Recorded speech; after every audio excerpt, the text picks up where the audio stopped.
Well guys, time flies when you're having fun, and it's already been 1 week with the iPhone 15 Pro Max. So I've kind of gathered some thoughts about how this phone is over the past week here, so let's go ahead and talk about it. So first off, I want to just say that I came from an iPhone 13 Pro, and that phone was great. That was one of the best quality iPhones I think I've ever owned in my life. Personally, I love the stainless steel. That thing was so tough, it was durable, and I always kept it in a leather case, but it did take some tumbles from time to time, and I really enjoyed that phone. Honestly, I probably could have made it another year or two with that phone instead of bumping up to this 15 Pro Max, but to keep up with the times and technology changes, I guess I'm going to start upgrading my phone every 2 to 3 years, so hence why we are using the 15 Pro Max today. So let's talk about some observations and things that I have found with this phone. So for me personally, I have a lot of new features that I haven't had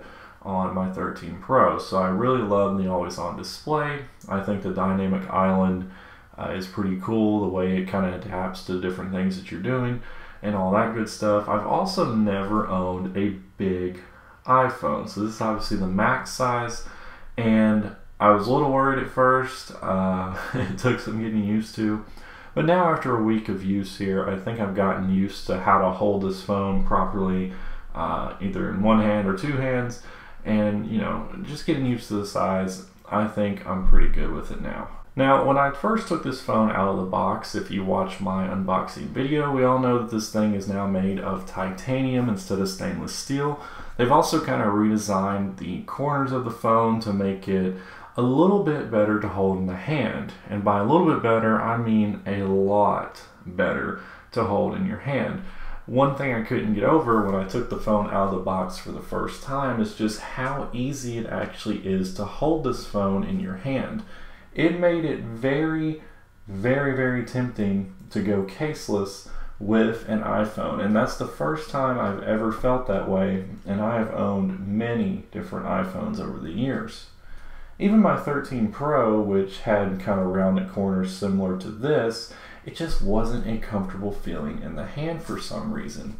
And it makes me wonder what a 13 Pro would actually feel like, or I should say a 15 Pro would actually feel like in the hand instead of the max size version, because if the max is so easy to hold, then a smaller Pro model must be really, really nice to hold in your hand. So I think I'm going to have to go to the Apple Store or Best Buy or something just to try that phone out in my hand. Now, after my unboxing video, I actually in that video put the case on. So this is the Apple Clear case, as you can see right here. We'll talk about that here in a moment, but I put the case on in that video, and after the video was said and done, I actually took that case off and I used my phone caseless for about 2 days. After 2 days though, I got a little nervous, if I was going to drop it or whatever, but it just kind of proves the point that if you want to use this phone without a case, I think you should definitely give it a try. If you want to pay maybe the extra $10 a month for Apple Care Plus, then go for it. I mean, you could definitely use this phone without a case and kind of have that extra bit of insurance just in case something happens to it. The one thing I would be concerned about going caseless is the titanium finish might scratch a little bit, and also it's kind of like the 13 Pro was, and same with the 14, the stainless steel. It shows a ton of fingerprints. And if you were to go caseless, I would probably get a darker, or not a darker colored phone, because the darker colors are going to show the fingerprints worse, and also those are colored finishes. So like if you were to get the blue, for example, that finish might wear off over time. And titanium can also scratch pretty easily. So it's just something to kind of keep in mind if you're going caseless. But I think this is the first phone in a long time where people are probably going to go caseless with it. And if you are, you just want to get that extra bit of coverage, but it's a very nice phone to go without a case. Now, I'll talk about this in another video separately about this case, but if you're going to get one of these Apple Clear cases, I just want to say that this is the most slipperiest case I've ever used in my entire life. I mean, this thing is just sketchy to hold in your hand. Now, I will say After this week of use, well, I guess it's slightly less than a week since I went a couple days without it, but after about a week of use of this case, I have gotten used to it, how to hold it properly and not let it slip out of my hand.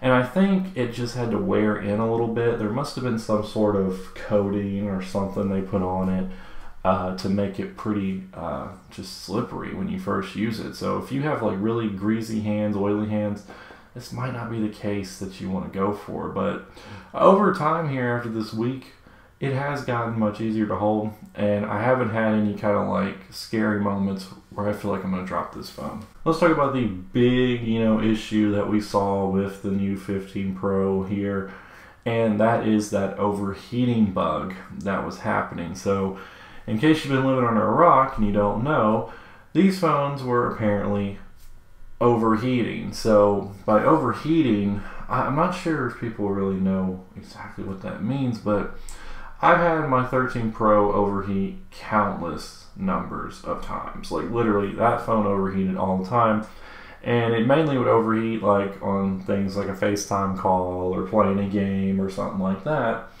But this phone, I will say, it was getting pretty warm, and it was getting as warm as my 13 Pro was, and I could feel the heat on that phone through the case, and that was the same issue with this one as well. You could actually feel the heat coming through the case on this phone. Now, I wasn't experiencing overheating on simpler tasks like some people were. Like people were saying that they were scrolling through Instagram or something like that and the phone was overheating. I wasn't experiencing that whatsoever. But when I did play a game, when I did take a FaceTime call, when I did something a little more graphic intensive, I guess you could say, yes, the phone was getting pretty warm. Now, I know what overheating looks like because it did it on FaceTime all the time, like I said, on my 13 Pro. And the main way I knew that the phone was overheating is if you saw basically the reduce motion go into effect. So there is a setting on your phone, this is kind of a battery life saving tip, where you can actually reduce motion. So there won't be any cool animations when you unlock. It'll kind of just go straight to your lock screen. There won't be any animation if you open an application. It'll just instead pop it right open.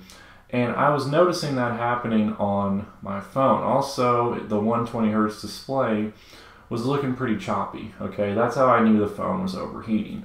I never experienced that on this phone so far. Like I said, it was getting very warm. I felt it through the case, but the phone, in my opinion, was never necessarily overheating. But Apple did release the software update a few days ago. I believe this was, okay, it was actually on Wednesday last week. So iOS 17.0.3, and it fixes the issue, as you can see, addresses an issue that may cause iPhone to run warmer than expected.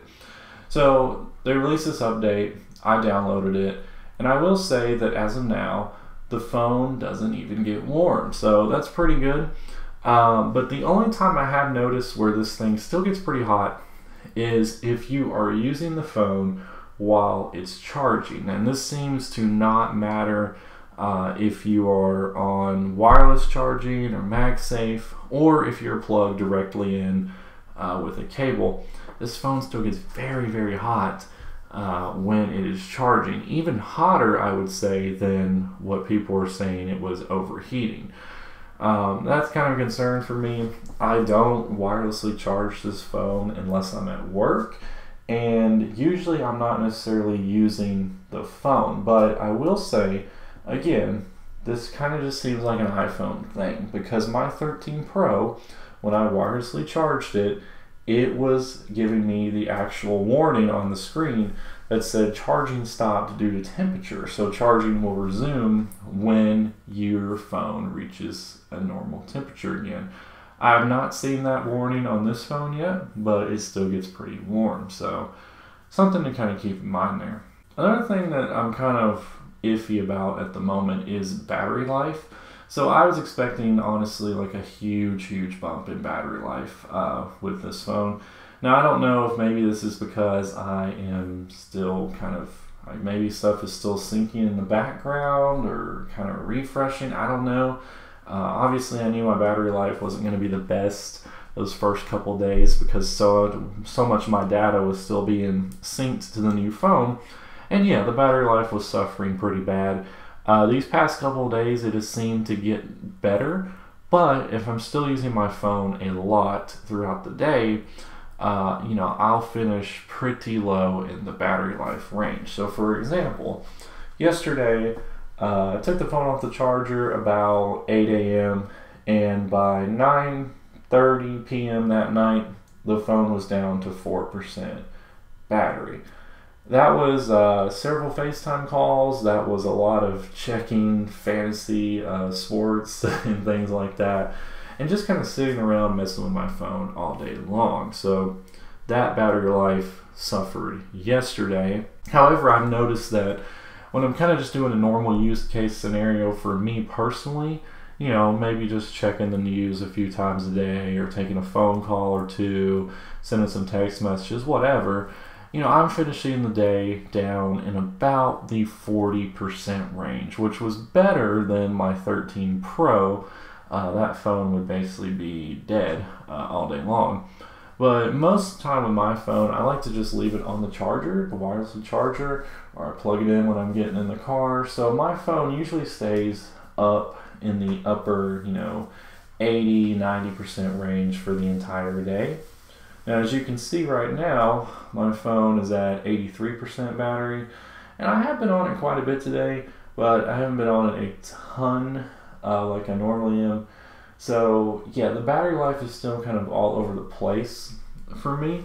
So I think it's going to be good over time. Maybe it's just still calibrating or something, but that's what I've been dealing with my phone. Other thing I've noticed here, let's talk about the camera improvements. So obviously we have what I would have thought would have been a huge camera bump for me, but honestly the photos, in my opinion, compared to my 13 Pro, they're not much different.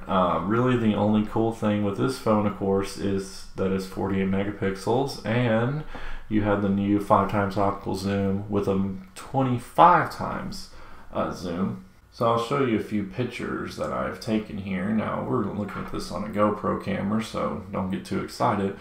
But this picture right here was of the sunset. It's kind of hazy down here in the bottom. I'm not really sure why. Here's a picture I just took. Wow, this looks like junk on this GoPro. I'm sorry. Maybe I'll just put these pictures on the screen. That'll probably make things a little better. We'll just put them on the screen. But here's another one of a flower. Now this flower, this is where I was kind of getting concerned when I was taking pictures of this flower here. My 13 Pro really didn't struggle like this, but as you can see, the flower kind of just looks highly processed and it looks a little bit blurry. Usually the macro camera did not allow that to happen, so I'm not sure why there's not a lot of detail in some of these pictures. But yeah, the flower was a little bit concerning. The sky is a cool look. I think that's pretty nice. But you can also see, I got a picture in here of the 25x zoom. It's really not handling color well, which is a little concerning. But the 25x zoom, the one time I got it to really work good was I took a picture out of a window of a stop sign, so you can kind of select the before and after of that effect. So that worked really cool. But yeah, the camera is, I mean, it's a good camera, but it's just not really, I don't know what I was expecting, honestly. I mean, I think we're just going to have crystal clear 20/20 vision cameras, but that's basically what I've experienced with it. So overall, 1 week with the iPhone 15 Pro Max, it has been pretty enjoyable. I'm glad that they fixed that overheating issue that we were having. I really like the look of this phone. I've gotten a lot of compliments on it already. And I'm definitely glad I decided to go with this Apple Clear case, although it is a little bit rough when you're first starting to use it. But anyways, guys, that's kind of my first impressions here after a week of use with this phone. Let me know what you guys think about it in the comments down below. Let me know what other videos you want to see to do with this new iPhone. And I will catch you all in the next one.